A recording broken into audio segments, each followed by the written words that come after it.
বন্ধুরা, আশা করছি তোমরা সবাই ভালো আছো। আমার চ্যানেলে তোমাদেরকে স্বাগত। আজকে আমি ক্লাস 12 এর এডুকেশন পড়াবো।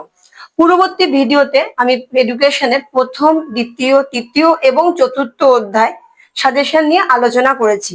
যারা আমার প্রথম, দ্বিতীয়, তৃতীয় এবং চতুর্থ ভিডিওটি দেখোনি তারা ভিডিওটি অতি অবশ্যই দেখো। আজকে আমি পঞ্চম, ষষ্ঠ, সপ্তম এবং অষ্টম অধ্যায় যে সমস্ত কোশ্চেন ভিভি ইম্পর্টেন্ট সেগুলো নিয়ে আলোচনা করব। তাহলে দেখো, পঞ্চম অধ্যায়ের ফার্স্ট প্রশ্ন হচ্ছে, স্বাধীন ভারতের প্রথম শিক্ষা কমিশনের উচ্চশিক্ষার যে লক্ষ্য। দেখো, স্বাধীন ভারতের যখন ভারত স্বাধীন হয়েছিল, স্বাধীনতার পর ভারতের প্রথম শিক্ষা কমিশন গঠিত হয়েছিল এবং তার নাম হচ্ছে হান্টার কমিশন। হলো, এবার হান্টার কমিশন শিক্ষা সংক্রান্ত যে সমস্ত সুপারিশগুলো নিয়ে এসেছিল তাদের মধ্যে অন্যতম প্রধান সুপারিশ হচ্ছে উচ্চশিক্ষার যে সুপারিশ। সেখানে উচ্চশিক্ষার যে লক্ষ্য, সেই লক্ষ্যগুলো কিন্তু এবছরের জন্য ইম্পর্টেন্ট। নেক্সট প্রশ্ন, স্বাধীন ভারতের প্রথম শিক্ষা কমিশন কোনটি? তাহলে লিখলে ভারতের প্রথম স্বাধীন শিক্ষা কমিশন হচ্ছে হান্টার কমিশন। কমিশনের সুপারিশগুলো লেখো।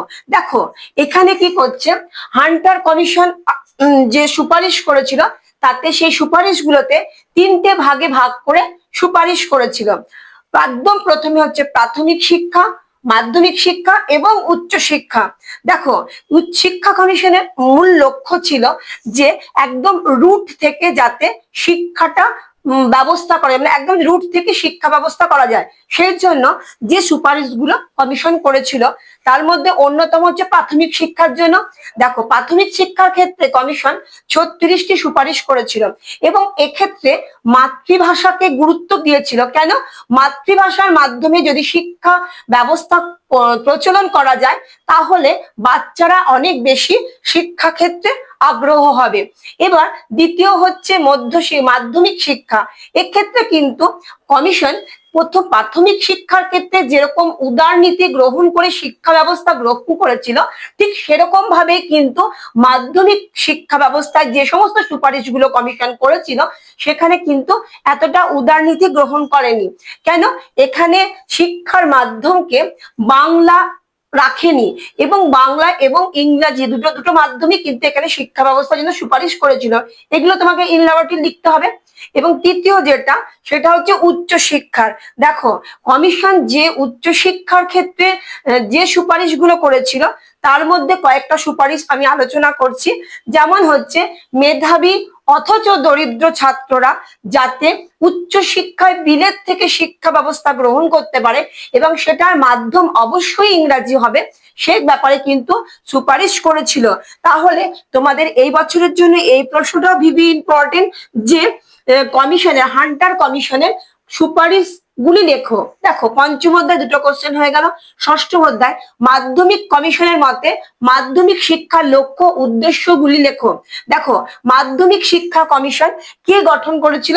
মাধ্যমিক শিক্ষা কমিশন গঠিত হয়েছিল মুদ্রালের নেতৃত্বে এবং মাধ্যমিক শিক্ষার একই রকম ভাবে লিখতে হবে। মাধ্যমিক কমিশনের মতে মাধ্যমিক শিক্ষার লক্ষ্যগুলো লিখবে, তারপরে উদ্দেশ্যগুলোকে লিখতে হবে যে কি উদ্দেশ্যকে, কি প্রেক্ষাপটকে সামনে রেখে মুদ্রাল মাধ্যমিক শিক্ষা কমিশনের সভাপতি ছিলেন, তিনি কি উদ্দেশ্যকে সামনে রেখে মাধ্যমিক শিক্ষা ব্যবস্থা গ্রহণ করেছিলেন।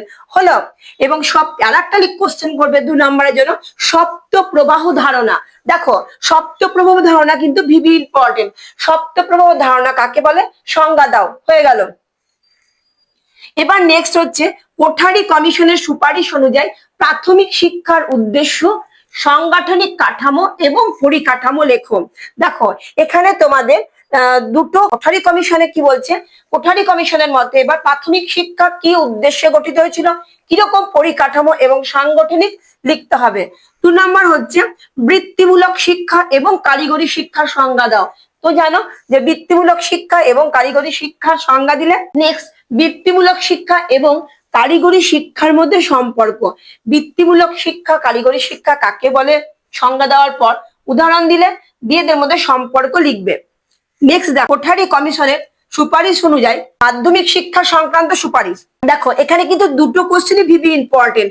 কোঠারি কমিশনের সুপারিশ অনুযায়ী একদম প্রাথমিক শিক্ষার গুরুত্ব এবং মাধ্যমিক শিক্ষার গুরুত্ব, এই দুটো কোশ্চেনই কিন্তু এবছরের জন্য ভিভি ইম্পর্টেন্ট। নেক্সট দেখো, প্রাক প্রাথমিক শিক্ষা কি? আমরা জানি যে প্রথম প্রাথমিক বিদ্যালয় শুরু হওয়ার আগে যে শিক্ষা সেটাকেই বলছে প্রাক প্রাথমিক শিক্ষা। এবং এই প্রাক প্রাথমিক শিক্ষার উদ্দেশ্য কি, উদ্দেশ্যকে বাচ্চাকে প্রাক প্রাথমিক বিদ্যালয় পাঠাতে হবে এবং কি উদ্দেশ্য, সেই উদ্দেশ্যগুলো তোমাকে লিখতে হবে। নেক্সট দেখো, অষ্টম অধ্যায় থেকে যে লাস্ট প্রশ্নটা রেখেছি সেটা হচ্ছে 1986 সালে জাতীয় শিক্ষানীতির সংশোধিত রূপ। 1986 সালের জাতীয় শিক্ষানীতি কিন্তু 1986 সালের আগে গঠিত হয়েছিল, সেইটা লিখলে হবে না। এখানে যে সংশোধিত যে জাতীয় শিক্ষানীতিতে যে সংশোধন এসেছিল সেই সংশোধনীয় নীতিটা আলোচনা করতে হবে। এবার দেখো তোমরা ষষ্ঠ অধ্যায় মাধ্যমিক শিক্ষা কমিশন, স্বাধীন ভারতের প্রথম শিক্ষা কমিশন এবং বৃত্তিমূলক কারিগরি শিক্ষা প্রদর্শন এবং কোঠারি কমিশন, এই কোশ্চেন গুলো তোমরা অতি অবশ্যই করবে। তাহলে আশা করছি তোমরা এই কোশ্চেন গুলোর মধ্যে উচ্চ মাধ্যমিকে কমন পাবে। দেখো এবার নেক্সট যে প্রশ্নগুলো রেখেছি সেগুলো হচ্ছে টিকা। দেখো দৃষ্টিহীন শিশুদের শিক্ষার উদ্দেশ্য। দেখো দৃষ্টিহীন যে সমস্ত শিশুরা আছে তাদের যে শিক্ষার উদ্দেশ্য, কি উদ্দেশ্য সেটা লিখতে হয়, ভিভি ইম্পর্টেন্ট। মুখ এবং বধির শিশুদের শিক্ষাদানের পদ্ধতি, এটাও ইম্পর্টেন্ট। মোস্ট ইম্পর্টেন্ট কোশ্চেন হচ্ছে এটা, বেল পদ্ধতি আলোচনা করো। হয়ে গেল। এবার 4 নম্বর কোশ্চেন দেখেছি, সর্বশিক্ষা অভিযানের মূল উদ্দেশ্য। শিক্ষা অভিযান কেন গঠিত হয়েছিল?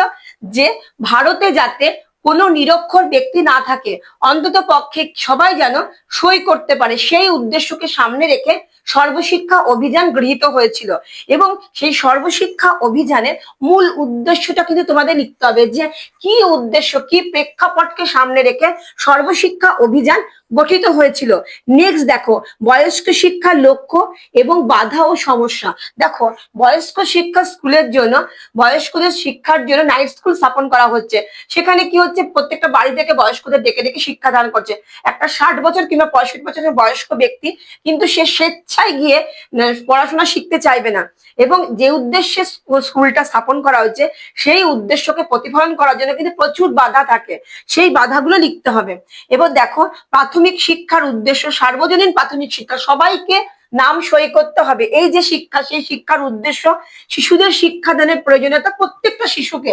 দেখো একদম যা মা বাবা দুজনেই কাজে চলে যাচ্ছে এবং শিশু কি করছে, শিশু স্কুলে যাচ্ছে না। প্রত্যেকটা স্কুল শিশু যাতে স্কুলমুখী হয় সেই জন্য সরকার বিভিন্ন ব্যবস্থা গ্রহণ করেছে। ঠিক আছে, এবার যে প্রশ্নটা ভিভি ইম্পর্টেন্ট সেটা কি বলছে দেখো, একটা কম্পিউটার কি একটা শিক্ষকের বিকল্প হতে পারে? তোমার পক্ষে যুক্তি দাও। তোমার কি মনে হয় একটা কম্পিউটার কি একটা শিক্ষকের সমতুল্য? সেটা প্রশ্নটা বলেছে, বিকল্প হিসেবে নেওয়া যায়। লাস্ট প্রশ্ন যেটা রেখেছি সেটা দেখো, শিক্ষা কিসের জন্য? শিক্ষা কর্মের জন্য, শিক্ষা জ্ঞানের জন্য। এই সম্পর্কে, এই যে শিক্ষা, আমি শিক্ষা গ্রহণ করছি, আমরা কেন গ্রহণ করছি? আমাদের জ্ঞান অর্জনের জন্য করছি, না আমাদের কর্মের জন্য করছি, না আমাদের জানার জন্য করছি? তাহলে এই বিষয় বিদ্যালয়ের ভূমিকা কি, এই প্রশ্নটা কিন্তু ভিভি ইম্পর্টেন্ট। টিকা। দেখো আজকে আমি তোমাদের এডুকেশনের যে সমস্ত কোশ্চেন আলোচনা করলাম সেগুলো কিন্তু এই বছরের এইচএস এর এডুকেশনের জন্য ভিভি ইম্পর্টেন্ট। আজকের ভিডিওটা এই পর্যন্তই। যে সমস্ত প্রশ্ন তোমাদের সঙ্গে আলোচনা করলাম সেই প্রশ্ন সম্পর্কে যদি তোমাদের কারো ডাউট থাকে তাহলে আমাকে কমেন্ট বক্সে জানাও এবং আমি যথাযথ উত্তর দেওয়ার চেষ্টা করব। যদি আমার পড়ানো তোমাদের ভালো লেগে থাকে প্লিজ একটা লাইক করো, আর যারা নতুন বন্ধু তারা আমার চ্যানেলটিকে সাবস্ক্রাইব করে দিও। দেখা হচ্ছে আমার নেক্সট ভিডিওতে।